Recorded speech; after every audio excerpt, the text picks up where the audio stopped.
बिस्मिल्लाहिर्रहमानिर्रहीम। अस्सलाम वालेकुम। आज 3 जुलाई बरोज़ इतवार हम बात करेंगे 3 अहम इश्यूज़ के हवाले से। सुप्रीम कोर्ट ऑफ पाकिस्तान और चीफ जस्टिस उमर अता बंदयाल साहब जिस इदारे को हेड करते हैं उस इदारे की तरफ से एक प्रेस रिलीज़ जारी की गई है।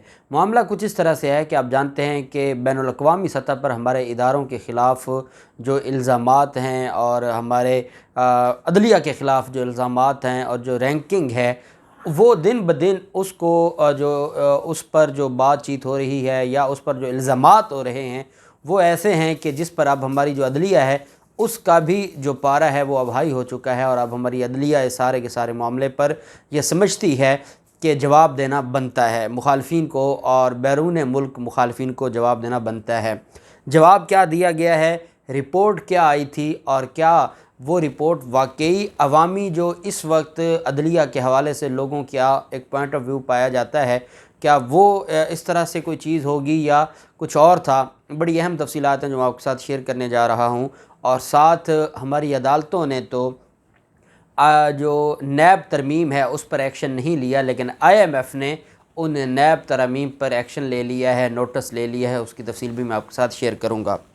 आप जानते हैं कि हमारे मुल्क में अदलिया के हवाले से लोगों की एक राय पाई जाती है। आर्टिकल 19 जब फ्रीडम ऑफ एक्सप्रेशन की बात करता है तो उसमें यह है कि अगर आप किसी भी इदारे में, जमहूरियत इसी चीज़ का नाम है, और जब हम कहते हैं कि जमहूरियत में किसी भी मुल्क में अगर 3 इदारे हैं, एक जिसको हम पार्लियामेंट कहते हैं, लेजिस्लेशन जो लेजिस्लेचर्स हैं, जो कानून साज हैं, दूसरा फिर आपके सामने इंटरप्रेट करने के लिए जुडिशरी आ जाती है जो आला अदलिया है, और फिर एग्जेक्टिव। जमहूरियत में ये 3 इदारों का कंसेप्ट इस वजह से था कि एक तो अलग अलग पावर्स होंगी और फिर दूसरा एक दूसरे पर ये चेक एंड बैलेंस रखेंगे, एक इदारा दूसरे पर, दूसरा तीसरे पर। अब वो चेक एंड बैलेंस फिर अवाम ने भी रखना होता है और अवाम तनकीद करके उन इदारों की को जो बेहतरी का मरहला है उसको शुरू रखते हैं। हमारे मुल्क में बदकिस्मती से जब आप बात करते हैं लेजिस्लेशन के ख़िलाफ़ या हमारी मौजूदा जो पार्लियामेंट होती है उसके ख़िलाफ़ बात करते हैं तो वो सियासी हुकूमतें आपके ख़िलाफ़ पर्चे करवा के आपको जेलों में भिजवा देते हैं, जैसे अब सहाफ़ियों के साथ हो रहा है। इदारों के ख़िलाफ़ आप बात करते हैं तो इदारों को भी मुकद्दस बना दिया गया है, मुल्क की सलामती दांव पर लग जाती है अदलिया के हवाले से। अच्छा, ख़िलाफ़ से मुराद ये नहीं है कि कोई दुश्मनी है, मैं पॉजिटिव तनकीद की बात कर रहा हूँ। जो गलत तनकीद करता है, जो दुश्मनी की बुनियाद पर तनकीद करता है या इख्तलाफ करता है, बुग़्ज़ की बुनियाद पर करता है, कौम उसको सपोर्ट नहीं करती, वो तो एक अलग चीज़ है। हम बात कर रहे हैं पॉजिटिव जो इख्तलाफ है या तनकीद है उसकी। तो अब हमारे मुल्क में तो फिर आईन पाकिस्तान ने फ्रीडम ऑफ एक्सप्रेशन तो दिया, लेकिन आप देख सकते हैं कि हमारे यहाँ उसकी इजाज़त नहीं दी जाती। जो फ्रीडम ऑफ एक्सप्रेशन के वकील बने हुए हैं वो बेसिकली फ्रीडम ऑफ एक्सप्रेशन नहीं, वो गालम गलूच देते हैं, और जो पॉजिटिव तनकीद करने वाले हैं उनको हमारे मुल्क में बर्दाश्त नहीं किया जाता। आप अयाज़ मीर को देख लें, जो हमला उन पर हुआ है, तो वो सब के लिए वो एक मिसाल है। आप देखें कि एक शॉर्ट ऑर्डर एक अदालत का जारी होता है और उसमें एक फ़रीक को, 2 फ़रीक होते हैं, एक फ़रीक को रिलीफ़ मिलता है और दूसरे की दरख्वास्त खारिज होती है। एक फ़रीक को रिलीफ़ दिया जा रहा है और उस शॉर्ट ऑर्डर के अंदर बाकायदा अगर ये मेंशन करना पड़ जाए कि जो व्लॉगर्स हैं उनके ख़िलाफ़ कार्रवाई होनी चाहिए और FIA, पैमरा और फ़लाँ ये सारी चीज़ें कार्रवाई हों, तो उसका मतलब ये है कि ऑर्डर होते ही पता है कि इख्तलाफ राय आएगा, शदीद किस्म का इख्तलाफ राय आएगा, तनकीद आएगी। तो इस वजह से उससे बचने के लिए या उसको रोकने के लिए या कम करने के लिए पहले ही शॉर्ट ऑर्डर में लिख दिया गया कि ये इनके ख़िलाफ़ कार्रवाई ज़रूर होनी चाहिए, ताकि जब वो ऑर्डर पढ़ें तो वो तनकीद इस लिहाज से करें कि उनके ख़िलाफ़ कार्रवाई हो सकती है, लिखा पड़ा है मामला। तो ये जो चीज़ें हैं ये हमारा जो अदलिया का एक निज़ाम है उसको कमज़ोर करती हैं। हम बतौर कानून के तालिब इल्म हमें कहा जाता है कि हम ऑफिसर ऑफ द कोर्ट हैं। ऑफिसर ऑफ द कोर्ट होते हुए हम अगर इन सारी चीज़ों को देखते हैं और हम इन सारे मामलात को देखते हैं तो फिर इसका मतलब यही हुआ कि हम तो इन सारी चीज़ों को आइन और कानून के मुताबिक ढालने की बात करते हैं या उस पर अमल दरामद की बात करते हैं, लेकिन उस पर अगर तनकीद बर्दाश्त ना हो तो फिर इल्ज़ामात आते हैं। और यही बात अब सामने आई है कि एक वर्ल्ड प्रोजेक्ट्स की एक रिपोर्ट आई है। ये एक इंटरनेशनल इदारा है जो रूल ऑफ लॉ के ऊपर सर्वे करता है। उसकी वर्ल्ड जस्टिस प्रोजेक्ट की जो पाकिस्तान से मुतल्लिक रिपोर्ट है वो आई है, और उसमें ये कहा गया है कि 139 मुल्कों में से अगर रैंकिंग देखी जाए रूल ऑफ लॉ के हवाले से तो पाकिस्तान की अदालतों का और अदालती निज़ाम का 130वां नंबर है।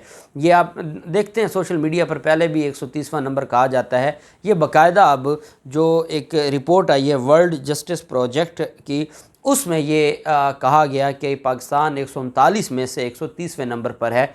उस पर अब जवाब सामने आया है। चीफ जस्टिस पाकिस्तान उमर अता बंदयाल साहब की सरबराही में law and justice commission of Pakistan LJCP, उनकी तरफ से इस रिपोर्ट पर शदीद तहफ़्फ़ुज़ात का इजहार किया गया है और इसका जवाब दिया गया है। जवाब देने की नौबत क्यों आई है वो भी मैं आपको बताऊंगा। जवाब दिया गया है, उन्होंने ये कहा है कि कानून की हुक्मरानी के इंडेक्स 2021 से मुतल्लिक जो वर्ल्ड जस्टिस प्रोजेक्ट WJP की रिपोर्ट को हकीकी अदाद व शुमार को मद्देनज़र रखे बग़ैर सिर्फ मफरूज़ों और ख़याली वाक़यात पर मबनी अदाद व शुमार की बुनियाद पर मुरतब की गई रिपोर्ट करार दिया गया है। LJCP ने डिप्टी सेक्रेटरी राजा मोहम्मद फैसल इफ्तिखार की दस्तखत शुदा रिपोर्ट में इस बात की निशानदेही की कि जो WJP की जानिब से नताइज तक पहुँचने के लिए इस्तेमाल करदा तरीक़ाकार है, जिस पर जो पाकिस्तान का लॉ एंड जस्टिस कमीशन है उसने सवालात उठाए हैं और वो बड़े अहम सवालात हैं जो उठाए गए हैं। उनका ये कहना है कि रिपोर्ट में निशानदेही करते हुए लॉ एंड जस्टिस कमीशन के जो सेक्रेटरी हैं उनका कहना है कि जब अक्टूबर 2021 में रूल ऑफ लॉ इंडेक्स 2021 पर WJP की रिपोर्ट शाये हुई तो जनरल पॉपुलेशन पोल्स असर नौ नहीं कराया गया। LJCP ने मज़ीद निशानदेही की कि पाकिस्तान में गैलप पाकिस्तान ने 2019 में कुछ शहरों से 1000 लोगों के साथ बरह रास्त इंटरव्यूज़ किए थे और ये ही डाटा इंडेक्स 2020 और मौजूदा साल मुरतब किए गए इंडेक्स रैंकिंग के लिए भी इस्तेमाल किया गया।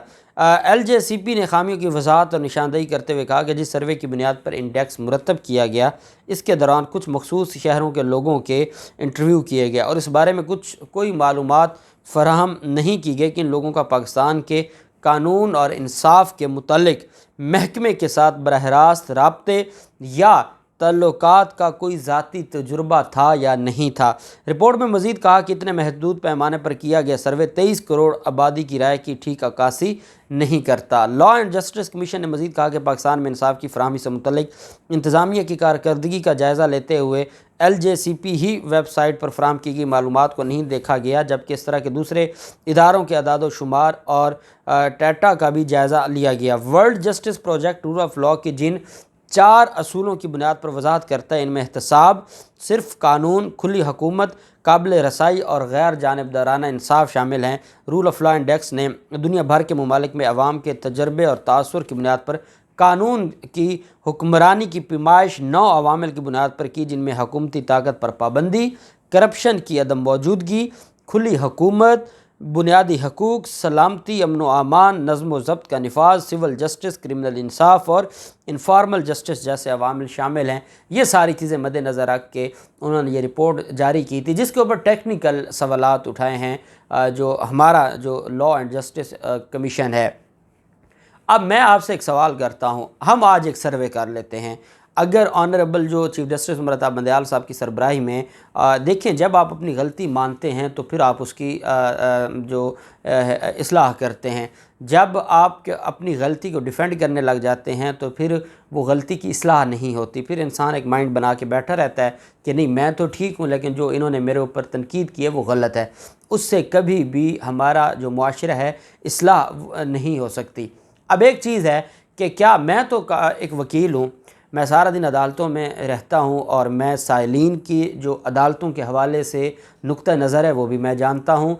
मैं वकला का नुक्ता नज़र भी अदालतों के बारे में जानता हूँ। मैं अदालतों में बैठे जजेस का नुक्ता नज़र अपने निज़ाम इंसाफ के, जब उनसे कहा जाता है जनाब ये आप इतनी लंबी तारीख क्यों कर रहे हैं, कहते हैं हमारे पास 4000 केस पड़े, हम किधर जाएँ, हमारी टेबल भरी पड़ी है, हम किधर जाएँ। तो जनाब मैं तो बतौर कानून का तालिब इल्म यह समझता हूँ कि हमारी कौम हमारे निज़ाम इंसाफ पर, ना हमारे निज़ाम इंसाफ जमहूरियत पर या इस सियासत पर तो मुतमईन थे ही नहीं। अब सवाल आ गया इदारों का और जो अदलिया का, तो अवाम में अब तशवीश पाई जाती है और इस तशवीश को हल करना होगा। इसको डिफेंड करने से मामलात नहीं बनेंगे। मैं देख लेते हैं, अभी आपके कमेंट्स आएंगे तो पता चल जाएगा कि क्या जो हमारा लॉ एंड जस्टिस कमीशन है जो वो बात कर रहे हैं, क्या जो 1000 लोगों ने उस सर्वे में हिस्सा लिया, क्या उनका कानून और इंसाफ के महकमे से कोई तल्लुक़ नहीं था बिलवास्ता या बिलावास्ता, या वो खुद जानते नहीं थे और सारा कुछ फ़र्ज़ी था, या हमारी कौम यही समझती है? ये एक सर्वे भी देख लेते हैं। बहरहाल अब इस पर ये रिपोर्ट आई है। दूसरी तरफ आप देखें कि जो हमारा मामला है कब से ये तरमीम हुई है और वो तरमीम पर तरमीम करते जा रहे हैं, लेकिन हमारी अदालतों ने अभी तक उस तरमीम पर वो अपने केसेस ख़त्म करवाते जा रहे हैं, लेकिन अभी तक हमारी अदालतों ने उसके ऊपर नोटिस नहीं लिया। लेकिन IMF ने नोटिस ले लिया है। शौकत तरीन की तरफ से, साबिक़ वज़ीर ख़ज़ाना की तरफ से ये दावा किया गया है कि IMF ने एहतसाब कानून में तरमीम का नोटिस ले लिया है और उन्होंने कहा कि जो मौजूदा हुकूमत को मईशत में नहीं अपने केसेस में दिलचस्पी है, ये बात IMF जानता है। इनके आते ही इन्होंने जो मनी लॉन्ड्रिंग का कानून है, और शौकत तरीन ने कहा कि जिस तरीके से ये मनी लॉन्ड्रिंग के कानून और अपने केसेस ख़त्म करवा रहे हैं, करप्शन के केसेस ख़त्म करवा रहे हैं, जाली अकाउंट्स के केसेस ख़त्म करवा रहे हैं, जिस स्पीड से ये लगे हुए हैं, तो हमें तो डर है कि फैक्ट में हमारी सारी की सारी जो कामयाबियां हैं वो जो सितंबर अक्टूबर तक उनका ना बेड़ा गर्क कर दें, जिस तरीके से ये लगे हुए हैं। और शौकत तरीन कहते हैं कि मेरे जो ज़राए हैं IMF के, उसके मुताबिक IMF ने इनको जो इनसे जो नाक की लकीरें, ये कहते हैं, मरीम नवाज़ भी कहती है कि नाक की लकीरें निकलवा रहे हैं, नाक से लकीरें निकलवा रहा है IMF। और ये बात राना सनाउल्लाह ने भी की है। ये जो रोज़ चीख रहे हैं उसकी वजह यह है कि शौकत तरीन ये कह रहे हैं कि इन लोगों को ये रोना इस वजह से कि IMF ने इनकी एहतसाब कानून में तरमीम पर सवाल उठा दिए हैं, ऑब्जेक्शन लगा दी है और कहा है कि जिस तरीके से आप अमेंडमेंट कर रहे हैं ये सारी की सारी चीज़ें नाकाबिल कबूल हैं और ये सारी की सारी चीज़ें अब बर्दाश्त नहीं की जाएंगी। और इस बुनियाद पर IMF और इनके दरमियान मामलात अभी भी बेहतर नहीं हुए। अब देखते हैं कि जो हमारी अदालतें कब इस नैब कानून पर कोई एक्शन लेती हैं। जो भी तफसीलात होंगी आपके साथ शेयर करते रहेंगे। अल्लाह पाक पाकिस्तान का हामी नासिर हो। बहुत शुक्रिया। अल्लाह हाफिज़। पाकिस्तान जिंदाबाद।